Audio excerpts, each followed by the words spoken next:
All right, everybody, welcome in Season 3, Episode 4 of the Swish List Podcast. We have a lot to cover with you guys today. Rhoman, you caught a lot of heat for your take against BYU. We have to address that. We're going to talk about Oklahoma City. We're going to discuss Jordan and Kobe with the average 40 in today's game. What is Steph doing now that he's not with Under Armour, and why is he dominating some of these top teams? Should someone trade for Anthony Davis? We have so much to discuss, but we have to start with you. We have to start talking about BYU because we posted our clip where you and we did not agree. I was on team, this is the greatest decision AJ could have made going to BYU. You were completely against it. I feel like you have to defend yourself after what's happened this week. My complete defense can be, BYU taking an L to let's say, a blue blood school, huh? BYU took an L. And I know that's not the complete argument. It's not what we were talking about, but I think the basketball gods were a little bit on my side. They let BYU come back into that game right in TD Garden, where AJ's from, it just felt good, man. It just felt good as a person from Utah and a person who was getting hated on for my take. It felt good to see BYU go down. I'm not saying that I had the greatest take. I see what everybody's saying. I see what you were saying, but I still stand on my take. That BYU is not the greatest pick. It's not. It truly isn't. And we'll see how the season pans out. We can talk again in March about this. I don't know. It's kind of panning out when they play another top team. They end up losing. It's a close game, but they lost. Most of the comments are BYU has top nutrition, NBA level head coach, quality assistant coaching, NIL money. They check all of these boxes. Mm-hmm. So when you're saying it's not a good pick, is that from the perspective of trying to win a national title? Or is that from the perspective of how much better AJ is going to get over the course of this season before he goes pro? I see it as individual player development. Okay. We've seen these spoiled types of players who choose, the overseas route or choose the route that, looks like it would be the best to get the best pro experience from the earliest age. Like a Brandon Jennings. Like a Brandon Jennings. Yes. Like that route. The route that I know that has worked for most of the stars in the NBA was they go to the college school, the blue blood school, their highest recruited school that they could possibly go to.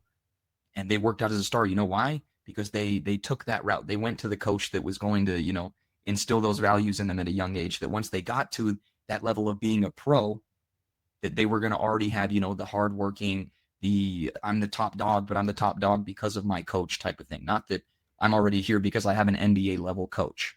I think that can instill some selfishness in a player. AJ's getting all this money. And of course, like you said, NIL money, it's going to change everything. And it did change everything. When would AJ have gone to BYU if there wasn't if this hadn't happened? Like, does Kevin Young even become a coach at BYU if this is a thing? Who knows how it plays out? And you have, Kevin Durant, they say Kevin Durant rumor he was speaking to AJ, telling him to go to BYU with all that stuff. But again, my point goes back to, I think players have the best chance if they go to a great school with a great coach who can instill values in them on the court that, an NBA level coach can also do, but they do it differently. I take it more as it's a spoiled route rather than, I've earned it type of thing. That's how I see it. I do think that's a little bit crazy, slightly, because to think that AJ on the spectrum of like an Anthony Davis versus Brandon Jennings, the fact that you would even put him closer to Brandon Jennings in your argument, I think is just completely false. Now, he hasn't played a lick of NBA minutes. That's why I can do that. Okay, but I'm talking when they went to the second level prior to the NBA. Okay, I'm just saying the idea of that is there compared to if he had gone to just a blue blood school. You're going to go through a good program with a coach who's been doing this at the college level for a very long time. I think that's an almost necessary step for a lot of the pros. But these coaches are moving so much now, right? So there's a lot of movement across the board, coaching, players. I look at Darren Peterson because some people are like, well, he's going to get all the shots at BYU. Yes, but also Darren Peterson's getting all the shots at Kansas. And his head coach said just as much. He said, we're only going to go as far as Darren takes us. He's going to be the one taking the shots. So like you can still take a lot of shots, even if you're at a blue blood, depending on which one you're at. But where I think you're also getting the most flack right now is you said that every single school has NBA level coaching. You need to defend yourself on that one. Maybe that's a little off base. I'll defend myself in the fact that maybe I boosted every college a little bit too much. Yeah. With everybody has NBA level coaching. Mhm. Every D1 school that's, a blue blood or a top recruited school has college level coaching, has the best resources for a college level player. Let me put it like that. And again, that goes back to me saying it's a necessary step for a player. Obviously, you have random coaches who are former NBA players that played. But yes, I think I did overstep a little bit by saying every coach has, because not every coach has a former assistant coach that coached in the NBA. Yes. That was a little bit much. Yeah. But I think that what he's getting out of BYU is it's AJ. He was going to be good no matter what. I'm not saying that he's going to be bad or was ever going to be bad. I just like the idea, me personally, I like the idea of him going to a blue blood school or a school that has a higher basketball reputation in recent history. I just still think you're wrong. That's fine. I have no problem with that. I really don't think you're correct. I think my point still stands. He's getting everything that he could have wanted at a school in BYU. I don't know what more you could ask for if you just look individually. What more could you have asked for if you can't go pro, right? Took the closest to the pro route. He did. And me personally, as a basketball player, I would choose a different route. All right, I gotta respect it. Okay, hit us with that would you rather. Okay. Would you rather at their best Russell Westbrook edition? Okay, got it. First player we got, Tony Parker. Russell Westbrook. Great pick. Penny Hardaway. Russell Westbrook. Thank you. I don't know why you're questioning that at all. Okay. Kyrie Irving. Russell Westbrook. Woo, not even a hesitation on that one. Okay. Hey, one guy's an MVP. One guy's an MVP. One guy who led a shot in NBA history, though. Russell Westbrook has led his own team, been the number one guy, and has gone further than Kyrie ever has when he's been the number one guy on a team. Kyrie as a secondary player to a superstar, you would want Kyrie as your Robin over Russell Westbrook as your Robin. That would be the take. So you're taking 2016 Kyrie over 2016 Russ. But if I have a better player on my roster, yes. If Kevin Durant, LeBron, got it. Okay. If I only can take if this player is my best player, give me Russell Westbrook. Okay. Talking about leading a team, Steve Nash. Russell Westbrook. I love the no hesitation there. Okay. Next one, Chris Paul. Russell Westbrook. Okay. Damian Lillard. Russell Westbrook. Okay. Derrick Rose. Derrick Rose. Yeah, prime Derrick Rose. I would take prime Derrick Rose. I would take prime D Rose. Yeah. If it's all there. It's all there for Derrick, right? It's just he had Tom Thibodeau who ended his career with the injuries. Like, I don't know how you don't take Derrick Rose here. Everyone in the NBA was more scared of that Chicago team than they ever were of the Thunder with Russell Westbrook. For sure. Okay. I see what you're saying. So 2017 Russell Westbrook is not as important as 2011 Derrick Rose was. 100%. Okay. If you take stats out of it completely, Derrick Rose he's the player that you would want. Well, if we're talking Westbrook, you can't talk about stats. The stats can't be a part of the equation because he's a triple double like machine. So like he's going to get his numbers. Yeah. That's for sure. Okay. I didn't know if you were going to take that. So I had one more. I had Luka as the last player on the list. For sure. Yeah, it's for sure Luka. That's not even a question. Yeah, Luka, absolutely. I think you're going to get some flack for I love Derrick Rose. He's on my wall behind me. But people love prime Russ. And as the years go on, they appreciate him more and more. It's not Russell Westbrook slander at all. It's not Russell Westbrook slander at all. It's just a fact. It's just a fact. That's all it is. It kind of feels like slander. No. Because I'm not discrediting Westbrook in any way, shape, or form. I'm not saying that Westbrook is a bad player. I'm just saying if you want MVP season versus MVP season, I would take Derrick Rose's MVP season personally over Russell Westbrook's MVP season. So you value team success in the type of player that we're talking about. Yeah, and I just think that Derrick was a better player. I think Derrick was a better player. If I was ranking players all time and I took their best year and I was giving a ranking, I would put Derrick Rose over Russell Westbrook. Like, the only reason this is even a debate is because Derrick Rose was injured. The injuries are the only reason why it's a debate. If he doesn't tear his knees over and over and over again, this wouldn't even be a conversation. It would not be a topic of discussion. It would be Derrick Rose. I don't know. Really? I think so. I mean, Russ averaged a triple-double. Yeah, it was awesome. It was awesome. Yeah, he's awesome. He's a great player. So if you put Russ on that team, on that 2011 Bulls team, you think, would they have been worse off than if they had had the player Derrick Rose? I mean, he probably still can average a triple-double, but LeBron wins MVP that year. Really? Okay. Yeah. I think if you put Russ on the 2011 Chicago Bulls, that MVP goes to LeBron James. Okay. All right. In true LeBron fashion, I mean, he averaged 26, 7, and 7 that season. Was absolutely insane. Defensive machine, 1.6 steals a game. Like, he was a nightmare, dude. He shot over 51% from the field. He was crazy. It took an all-time season from Derrick Rose to take an MVP from LeBron. I don't think people would have given it to Russ. Which I also think part of that MVP is a narrative. It is. Yeah, it's one of our most viral clips is LeBron 5-peats for MVPs if Derrick Rose doesn't win in 2011. So there is a narrative to that MVP award. There are a handful of coin flips that have happened in the NBA that are the only reason why LeBron James isn't universally known as the greatest player of all time. There's like 2 players in NBA history that I can say without a doubt should probably have 10 MVPs. There's Michael Jordan and there's LeBron James. Yeah. If we're talking about the best player in the league, it's those 2. But even there's situations like the Kelly Olynyk dirty play where he hurts Kevin Love. That had a significant, and then Kyrie breaks his kneecap. Like, those are the reasons why LeBron doesn't win that first title when he's playing against Golden State. There's like multiple instances where just one thing happens or the narrative shifts. It's Derrick Rose, who's playing for the Chicago Bulls, who had the 1% chance of pulling him as the number 1 pick. So Derrick has the narrative as a Chicago guy to win that MVP. Totally was a great player, awesome player, great season. But there's these moments that are just the reason why, like, LeBron doesn't just absolutely pummel every record completely. Yeah, clear everything. Just clear everything across the board.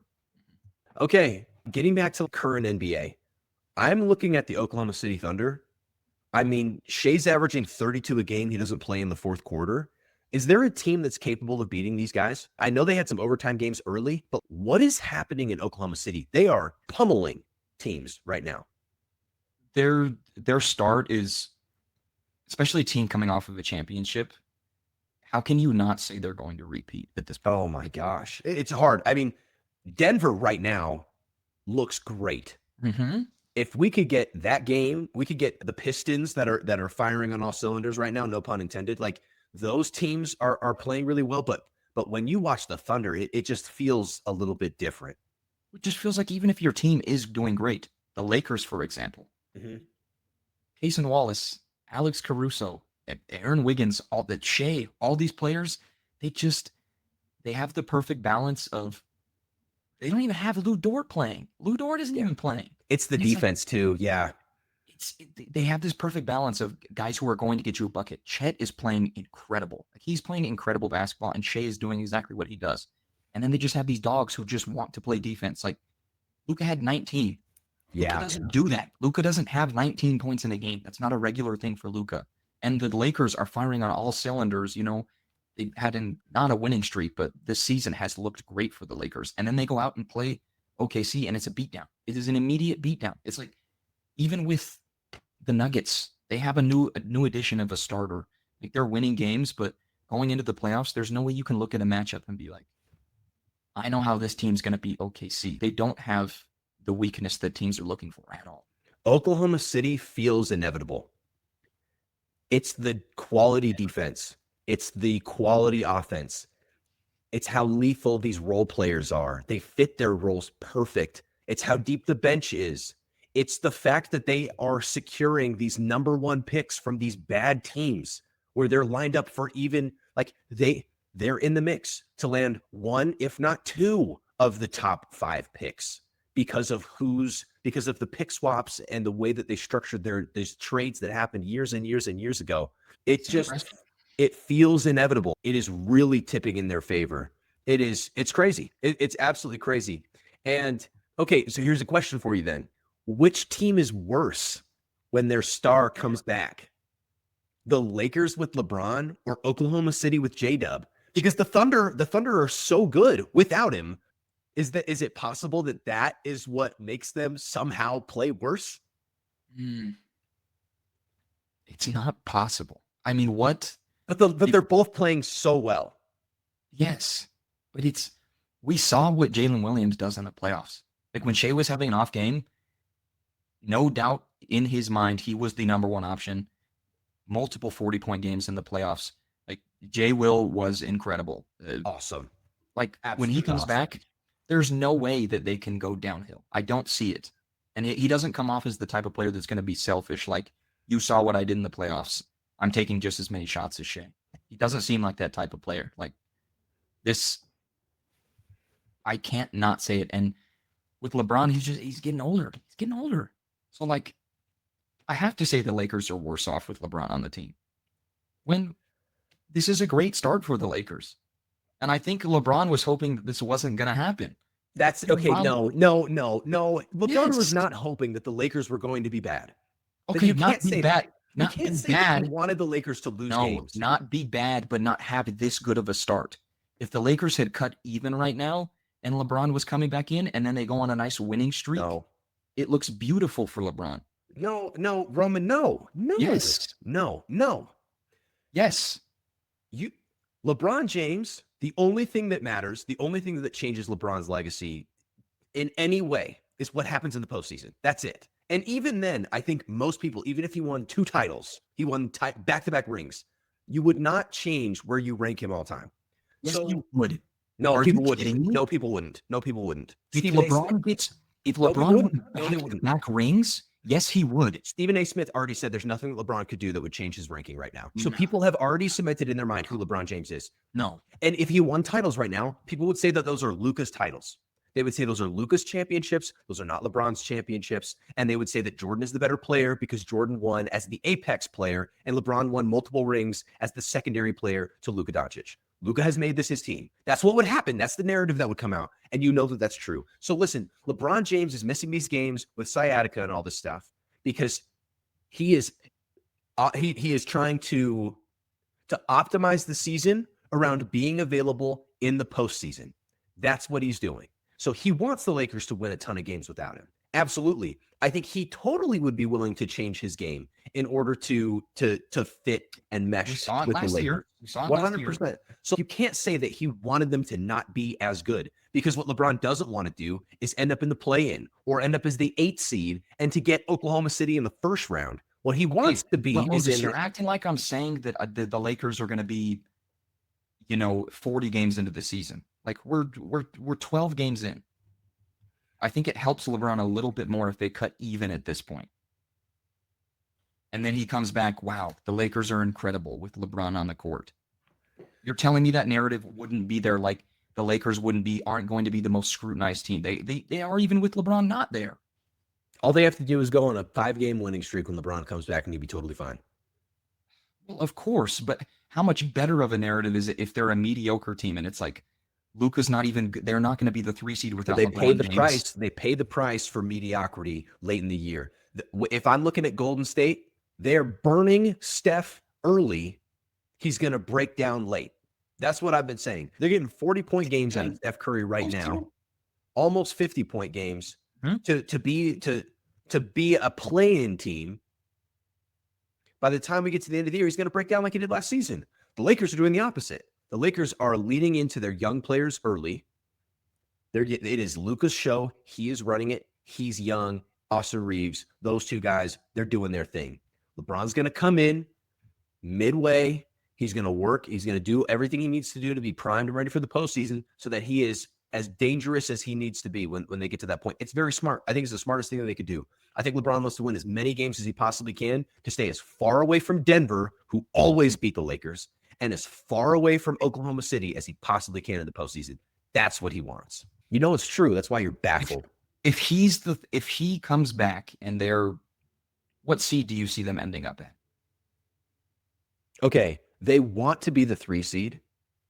Yeah, they're probably the 5 seed. Okay, so I think they're the 5 seed or the 6 seed by the end of the year. That's my guess. Okay, so you're saying they avoid a first round matchup versus OKC, and then they play them in the second round. And Yep. hopefully Luka can be second round Luka and can kill.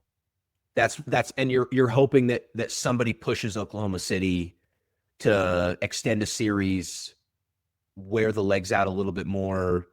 Something happens maybe in that first round, but that's what I think that the Lakers would want. They want to see one of those teams in the second round. LeBron cares about his ego, man. I can just see it now. LeBron James, and he just needs the headlines. He always does. It's who LeBron is, man. No, LeBron is a headline. That's the difference. But he loves the story. It's like Jay-Z's lyric. I'm not a businessman. I'm a business man. That's what it is. This is the same guy who's going on podcast as an active player talking about that one may be the GOAT right there. That one may be the GOAT. Oh no, it takes a lot of ego. He's taking it back. Okay, there's been a lot of NBA players that have played in this league, and if LeBron's not 1, he's 2. That's pretty dang good. For LeBron, though. I don't know if it's good, though, for him. Well, that's probably why he's still playing. Now, what I am curious is there also is this discourse that's happening around Jordan and Kobe and what they would be in today's league. A lot of people think they'd average 40 in this league, 40 points a game. Now, 40 is insane. Like, we see plenty of players that have a stretch of 40-point games. But like you said, right, Luka had a 19 piece. He's averaging 34 a game. Like 40 a game, is that even possible? Well, the main argument for it that like the old heads will say is, they talk about like the hand checked rule and stuff like that. You couldn't put a hand on a player without it being a foul. So like if a player played today, if Michael Jordan played in today's game, they say no doubt he would average 40 to 50 points a game. And it's Michael Jordan. People talk about him as one of the greatest scorers of all time. We have 10 scoring titles out of this guy. 10 scoring titles. He has a season of averaging 37 a game. Like, he's close to 40. And in this pace of basketball, compared to what he was playing in the 90s, is it doable for a guy to get 40 a game? If there's anybody who can do it, it's Jordan, of course. But Kobe, too. We saw James Harden get 37 a game in recent years. But is 40 really doable? I think somebody like Michael Jordan, just mentality alone, he would be able to get 40 a game for a season. I truly think he would. With the amount of shots that he could take in today's league, because we know Michael Jordan is a shot chucker, but he makes it. Okay. Stop it. Shot chucker is insane. Okay. He is. He makes his shots. I'm not saying it's a bad shot. Yeah, but shot chucker is as a negative connotation. You can't say that and then say that the shots get made. That's insanity. But they do. What? It's not. That's not shot chucking. It's not. That's what Mike does. So you're saying that shot chucking has a negative connotation to it with it? Of course it does. Yeah. That's what Mike does. He shoots the ball. You are out of your mind right now. Okay, listen. The NBA, a lot of people talk about the hand check, which I do think is totally valid. The other rule that I think has to be mentioned is the illegal defense rule that got implemented in 2001, where bigs can't rotate over or play the same type of zone defenses in the modern NBA, right? The post 2001 NBA. It's a massive rule, because if you go look, my guess is if you took 85 Jordan, the Jordan that was just driving to the basket like crazy and just dunking on everyone, double cross, like I think 85 Jordan probably does drop 40 a game with no hand check and no illegal defense. Like, the amount of floor spacing in the league now with quality 3-point shooting, that's not even taking that into account. If you gave him quality 3-point shooters, bigs that will space the floor for him. If he gets a big that can shoot a 3 that doesn't have to play in the paint, I mean, brother, yeah, and it's going to be 40. It's going to be 40. He's going to put up enough shots And he's going to have the spacing necessary to score 40 a game. Mhm. In my For mind. one season, it has to happen. Yeah. You talk about like how his scoring goes down with the triangle offense to about 30 to 32 a game. But when he, like early in his career, Yeah. We're talking 85 to 90, 85 to 90, peak athleticism. And they were just like, Jordan, do whatever you want. 87, 88 Michael Jordan. I mean, he put up like 37. So a game, I'm pretty sure. 80s Michael Jordan could average 40. I think that's a valid take. I think that's where it is. That's where it's at. Yeah. 80s Michael Jordan is putting up 40 in today's NBA. You look at, I think the other way you can also look at it is like you look at Anthony Edwards, and if Ant is 75% of what Jordan is, and he's averaging anywhere from 25 to 28 a game, it's Put another 25% on there. You're right You're there, close. dude. You're close. We're Yeah, getting you're close. close. You're super close. And in recent years, anybody over 35 points per game. I mean, the closest is James Harden putting up 37. It's doable. So it's very doable. It's doable. Yeah. Okay, now Kobe, it doesn't feel as doable to me. I don't know what it is. I don't think Kobe goes for 40. What are we taking? Which version of Kobe? Are we taking 2000, early 2000s, or do we want late 2000s, early 2000s? It's got to be 2000s is technically prime Kobe. Like when Shaq leaves, hairline Kobe. yes, Shaq finally leaves. He gets the team to himself. Is he doing it? I don't think so. I mean, the efficiency numbers just aren't there. I think he relies too much on jump shooting to do it. I think that's the difference. 80s Jordan is at the rim, above the rim enough to do it. But Kobe, I don't know.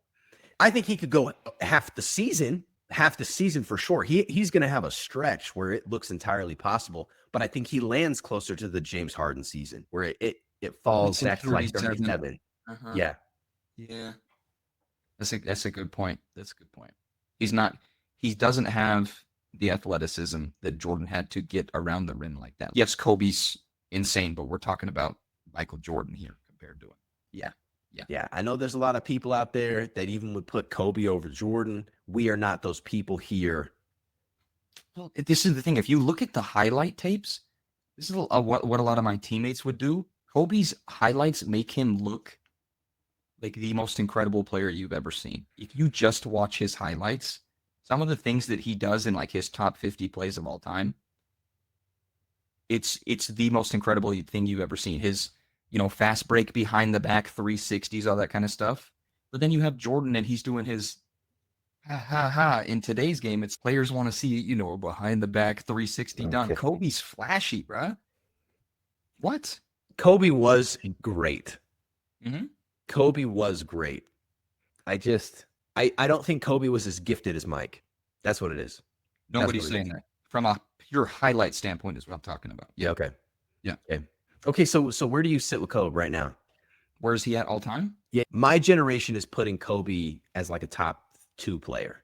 Far too high. Kobe's anywhere from about 7 to 11. I actually think that's a proper rating. He's I think it's a proper rating. far too high. Do you put him above Shaq? No. No? Kobe's a winner, no doubt. Like one of the best mentalities that a player can have. Like Kobe is a winner. People say that some of his rings are Shaq's, like 3 of those are not his, but They're his rings. The man's got 5 rings, no doubt. And like very crucial player to those rings. It's Kobe Bryant. But like I see, these goats of basketball. And it's like if Kobe was so good at the time, regardless of, voters fatigue and all that kind of stuff, why does he not have more of, the accolades to it, the MVPs, like a Jordan, like a LeBron, like a Magic, like a Kareem? That's what separates these type of players, regardless of what the voter fatigue was. If I'm one of the GOATs, I'm going to go get me a few MVPs. I'm not leaving with just one. I think that's where you kind of have to separate Kobe because his numbers are there. It's just like he's got one MVP. Yeah, how did he not have the narrative to win those MVPs over Nash? If you're one of the GOATs, how do you not have the narrative to win more than one MVP? People can argue, of course, Kobe could have gotten MVP from 2001 all the way to 2008. He could have got MVP any of those years, but he didn't. The point is he didn't. Like, People say LeBron could have got it from 2006 on to 2018 or 2020 on to 2020. LeBron got 4 of them. Michael Jordan could have gotten MVP from about 1986 to 1998. He got his 5. He got them. He did. It's the difference with Kobe. He didn't get those MVPs, regardless of if you think voter fatigue is real or not. Kobe didn't get those ones. Give me when you think Kobe's prime years are. When does the prime start? His potential to win MVP is when Shaq leaves. Okay. Shaq leaves, he gets his opportunity. So it's 04, 05. That's his opportunity to get his MVPs. Okay, and the MVPs at that point are Steve Nash twice, then Dirk Nowitzki, then it's Kobe Bryant. So Dirk and Steve both eat on his watch, and then it becomes LeBron James, and then it becomes LeBron, and then it's LeBron, and then it's LeBron's league. 100%. I think I agree with you. I think the only other thing that stands out is that he lost to the Boston Celtics in that finals. If he beats that Boston team, which he beats them the next year, but if he beats that Boston team back to back, I mean, if Kobe had 6 rings, if Kobe has 6 rings and he wins 3 without Shaq, then I think it's, but it's tough, dude, because Tim Duncan was winning MVPs. KG won an MVP. He's got 2 of them. AI won an MVP, and Kobe was there the whole time. Mm-hmm. But it's like AI gets his in 2000, correct? Like he gets his 2000. Yeah. Yep. And then Shaq goes from him. Shaq gets his in 1999. The 99-2000 season, Shaq wins MVP. Then it goes AI. Then Tim Duncan twice. Tim Duncan.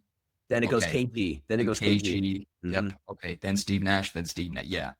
It's like, how does Kobe not get more MVPs? I'm saying. He didn't have the narrative. He had he had the scandal. People did not like Kobe Bryant. People didn't like him. That's why he wasn't winning. Like, people did not like Kobe Bryant. And I can say I was a baby during that time. I wasn't even alive. I was not a baby. I was definitely alive. Look, all the guys that won it over him were just more likable players. No one hated Dirk. No one hated Steve Nash. They just went with the most likable. We got to give it to KG. Look what Minnesota's doing. You can't hate Tim Duncan. Now, you could not like the Spurs being boring at the time, but people did not like Kobe, and the MVP is a narrative. No, I want to bring this player up as least as possible. I think you know who I'm going to talk about. Karl Malone does not get brought up in any conversation. Like, he's not one of the greatest players of all time. No. But it's such hush-hush because everybody knows what he did. And it's almost like Kobe Bryant sort of gets the same treatment in the 2000s because of the allegations. Not as bad, but this is the thing that's also hard for me, because Karl Malone was one of the guys that said he wouldn't play if Magic Johnson came back, and he was awful, a terrible human being. And so it's crazy that he made a statement like that, when if anybody would have known what was going on, or if it would have been a time period where people were more vocal, people aren't even letting him play basketball. Yeah. So ridiculous, dude. People won't even bring up the man's name.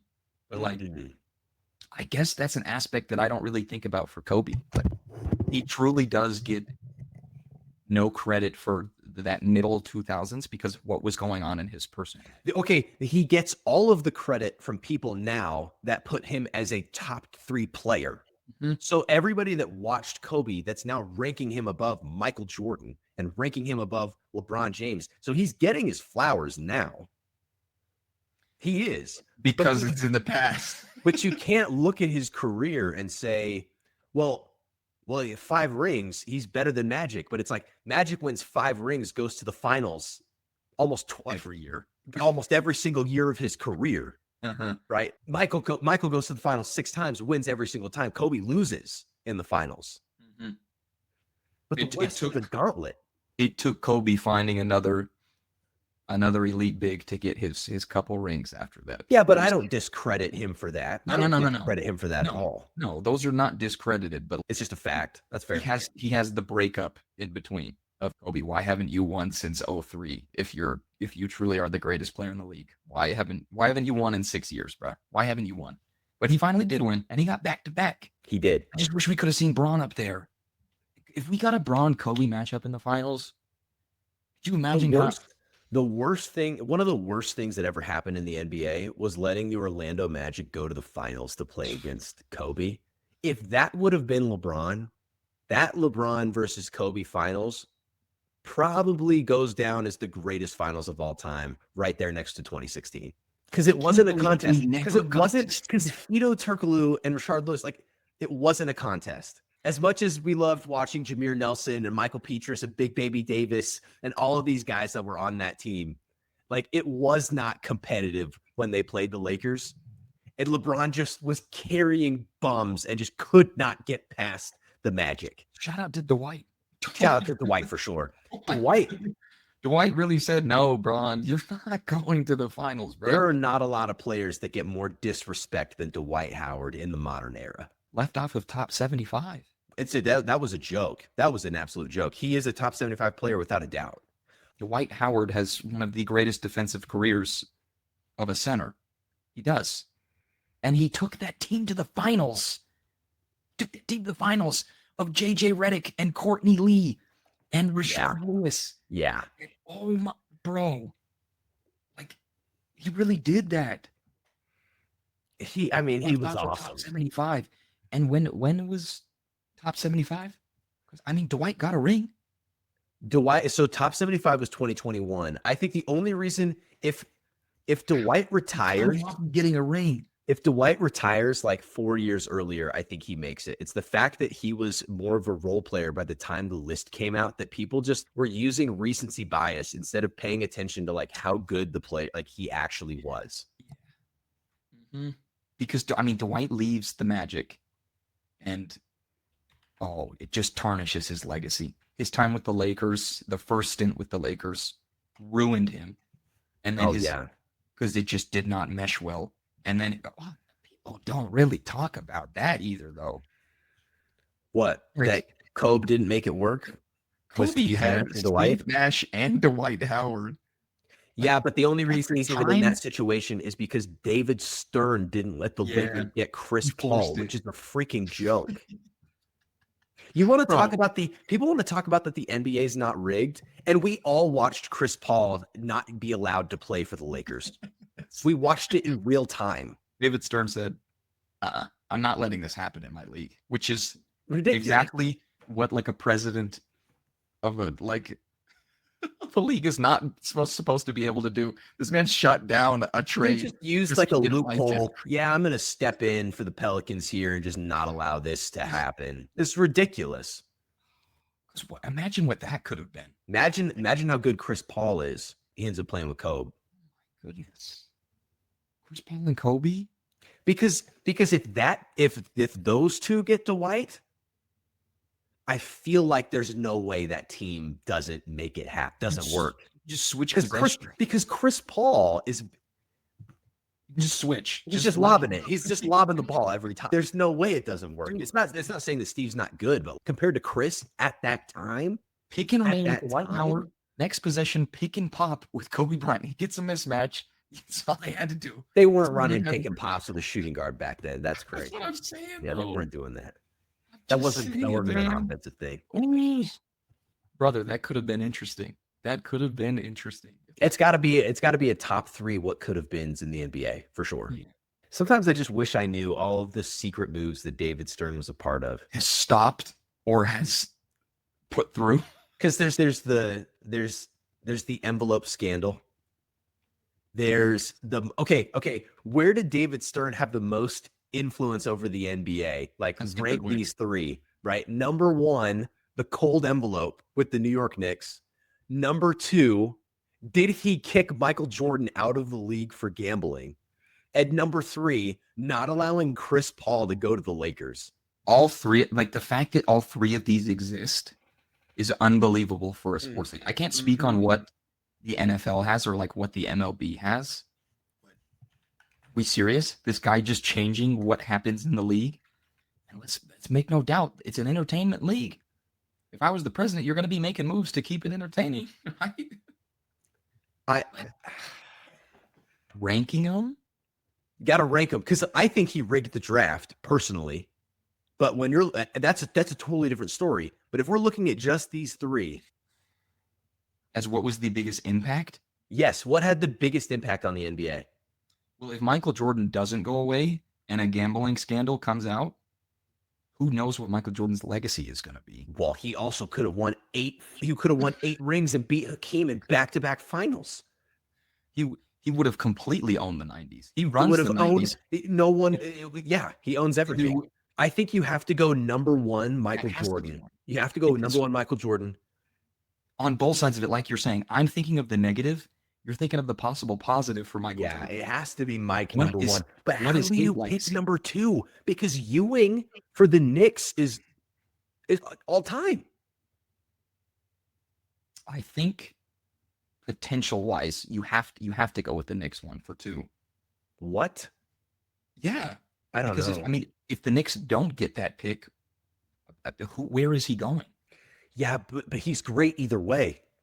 If the Lakers get Chris and Kobe wins 6 rings or more, that has a larger impact on the league. But if Ewing goes to a better franchise, how does that affect the 90s? It doesn't. He doesn't beat Mike. No chance. I mean, where does he go? The 1985 draft, the top teams picking were the Knicks, the Pacers, the Clippers, the Supersonics, and the Hawks. So Okay, if he goes to Indiana and plays with Reggie Miller, So yeah, you pair him with Reggie Miller. If he goes to the Hawks, who are we pairing him with on the Hawks? oh yeah. Him and Dom? Are we Yeah. kidding? Who else did you say? The Clippers, yeesh, and the Supersonics. The Sonics. Well, eventually, yes. Sean Kemp at the 4, Patrick Ewing at the 5, Gary Payton at the Gary 1. Payton at the 1. Yeah. Detlef Schrempf. Do they get all those players if they get Ewing though? That's Yeah. not I hard. mean, you never know. Bro, That's man. probably why your pick, you talking about the Lakers one is probably better, because the what ifs that you create with the draft of him going somewhere else is a bigger what if than, oh, we know that a prime Chris Paul with the prime Kobe Bryant is going to be. It's too nebulous. I think Yeah. that's why you have to go Kobe at 2. Mhm. But wow, David Stern. He made the league what it is today, man. David Stern is the Chancellor Palpatine of the NBA, dude. The man made the league what he wanted it to He's be. just puppeteering the league. Completely. 100%. Completely. I want to talk about Steph Curry. Obviously, Steph in this past week has been dominating. If you're a Spurs fan right now, your nightmare is Steph Curry shooting a 3 over Victor Wembanyama. He also mutually parts ways with Under Armour. Is that why he's just going off? Is he just like insanely motivated because he lost his shoe deal? Oh, this is the type of player that Steph is, bro. It's just It's further crazy. proving the type of guy that Steph Curry is. We think about this from a personal standpoint. You're a longtime partner with your shoe brand, and things I don't know if they go south or what the story is. We'll learn eventually. Yeah. What happened, but regardless, the storyline changes. Everybody's talking about you in the aspect of like, where's he going to sign next? What shoe is he wearing? He comes out wearing Kobe's just to further the storyline even more. And so everybody's on top of it. Like every tweet is, yo, Steph is wearing Kobe's right now. Check this out. And then the man proceeds to go out and beat not just the Spurs, Victor Wembanyama, the big guy in the league. So this is the player that we know Steph Curry as. He's a winner. He's a competitor. I think this is just another one of those things that just like to get under his skin of like, where is Steph going? It's a big motivator, just like you're talking about. I think Steph has the Tom Brady psycho competitor gene. I think he does, where everybody loves him off the court, but on the court, he is a psycho. And so anything that motivates him, he's just ready to go off. My guess on why he separated from Under Armour is he probably wanted a Jordan type of deal. I think he wanted something that really cemented him with a major rev share or maybe some type of equity. He's a great businessman. And that's my guess. And my guess is Under Armour said, yeah, we're just not going to, we won't see the return on this. And they just chose to walk away. And so he's going to do his own thing. I don't think it's going to work personally. It didn't go well for Kobe's when they walked away from Nike. That didn't work at all. And I'm really nervous as to how this is going to go. I think at its best, it becomes like Shaq's brand. That's as good as I think it gets. So I'm not, but then again, he's wearing Kobe's. So now you don't know what's going to happen. So it's interesting. Obviously, everybody's going to be watching this space, but that's just kind of my theory. I mean, out there, It's crazy that he changed the game and people still didn't wear the shoes. It's the brand. Yeah. Under Armour's a football brand. Nike fumbled. Oh, yeah. So hard on Steph Curry. Could you imagine if there was a Steph Curry line? Wait. Wasn't it Nico Harrison that's the reason why they lost him in the first place? Because he called him Stephen Curry instead of Stephen Curry? He messed up his presentation and oh my god, calling him Stephen Curry. Oh no, NBA player. Could you imagine a Steph Curry line starting in 2014 or 2015 with the hype around basketball sneakers and just sneakers in general? If they had started that Curry line, bro. People actually wear Steph's shoes. Because people wear Nikes, and if they had attached Steph to that, man, you know they're reeling over that loss. Kidding me? Look at the numbers Paul George was putting. Hey, they're bringing back the PG1. They're bringing back the PG1. Yes, one of the greatest shoes of all time. I'm excited. I'm excited. I want to get it.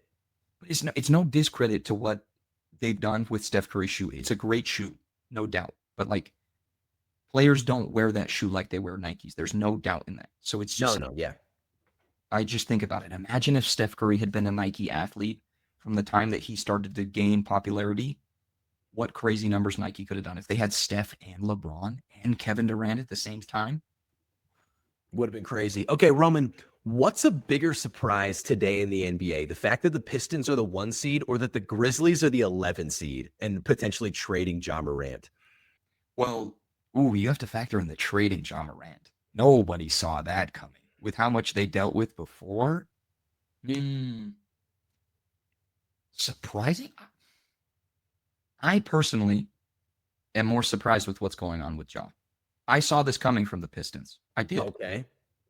I'm going to talk a little bit of my stuff. I saw this coming with the Pistons. I thought they were going to be good this year. Maybe not this good, but I said Cade Cunningham was going to have an MVP type of year, and the Pistons were going to be a team to look out for in the East. You did. No doubt. I mean, not to this level. I thought the Knicks were going to be the 1 seed, but shout out to my Knicks as well. They're up there. But the bigger surprise for me is Ja. Ja has been franchise player since he came into the NBA. And with all the controversy that he's dealt with in the past few years, I thought, oh, wait, there's no way with what the Grizzlies have dealt with that they would ever move off of Ja Morant. But it's now he's tarnishing the team as well. He's just, I don't like my coach. Yeah, but at the same time, if you look at Ja Morant's history in the NBA, like this guy just does not understand what is happening or the discourse around him as a player at all. So like when I look at it from that perspective and you see what the Pistons did, they showed signs of life in the postseason last year. Yeah. I got to say I'm more surprised by the Pistons because this is just Ja Morant continuing to be who we know he is. So you're saying Ja was inevitable. It was inevitable that he was going to keep it going type of Say it like this. Trust the snake to bite you. And Ja Morant has had these issues every year. So yeah, I'm not surprised by this at all. But like the Pistons like popping out and being the number 1 seed, that's awesome. I'm saying Pistons. So the only disagreement here is the fact that I had the Pistons predicted. You had the Pistons predicted, so it's not surprising for you. Yes, for me personally. Yeah, but as a story, that's where I'm going. Listen, I want to close it out with this. Should Dallas trade Anthony Davis? And if so, what are the best landing spots for Anthony Davis if he gets traded? What do you see in Anthony Davis at this point as a player? Going back to your main point of what team would want him, I'm trying to think what type of team is going to trade for a guy who he's not playing. He's not playing this season. He wasn't playing last season. Okay, you want me to make it worse? Anthony Davis still has 3 years left on his deal. Oh. Why would the Mavericks? Why did Nico do this? So it's not even like you can trade for him and to move cash, to get cash off the books. No. Like, I would totally understand that. Huh? But you're not getting any cash off the books. Okay, if it's me, I'm calling the Minnesota Timberwolves. And if I'm the Timberwolves, I'm trying to move Rudy Gobert first. If I can't move Gobert, I would move Randall. I think AD is a better fit than Julius Randle playing with the Minnesota Timberwolves. We've seen Minnesota go to the Western Conference Finals with him. They also went to the Western Conference Finals without him. I think with Anthony Davis plays extremely well with a shot blocking big next to him, a shot blocking 5. He spaces the floor better than Julius Randle, in my opinion. I think he's better than Randle, straight up, and I think he'd be a better fit with Ant. I think it's actually pretty solid, personally. Would AD as a second option to Anthony Edwards? They don't have enough scoring right now. Okay, and what points per difference? Would you say that Julius Randle could hold a candle to AD defensively? Because I don't. Not at all. Okay, so they double down on defense. That's not worth AD on the court at the same time. Well, AD's not a bum. He's not a bum, but like, gonna have to get out and guard more. Yeah, but he's playing the 4. Which is what he's comfortable with. He wants to play the 4. I'm just saying, similar composition. He won a title when he had a center like that next to him. No, but not similar. Okay, he had shot blocking by committee with JaVale McGee and Dwight Howard. Okay, from purely just a shot blocking standpoint. That. Okay. Yeah. Then yes, I don't think it's terrible. I don't think it's, and I think they would try to move Rudy Gobert first because the Rudy contract's a bad contract. So I think that's what you would do. My second team, the Boston Celtics. You try to trade Anthony Simons and Peyton Pritchard, something like that. You try to move that to Dallas. They get a point guard because that's just an idea. I think. No, it's not terrible. The Mavericks would try to get Jaylen Brown. I don't think the Celtics would do it, but I think the Celtics, if you're looking ahead and you get JT plus JB and you have AD, that's a lot of money on that team, though. Yeah, but they had a lot of money before when they had Holiday and they had Kristaps Porzingis. So if you make the cash work, and you're not going to keep Anthony anyways, you might as well move it. Yeah, they're planning on moving him. You might as well move him. Yeah. You might as well move him. Okay. You know who would be a good team? Who? The Los Angeles Lakers. Okay. No, they could use a bit. Hey, I'll do you one better. Send him to the Pelicans.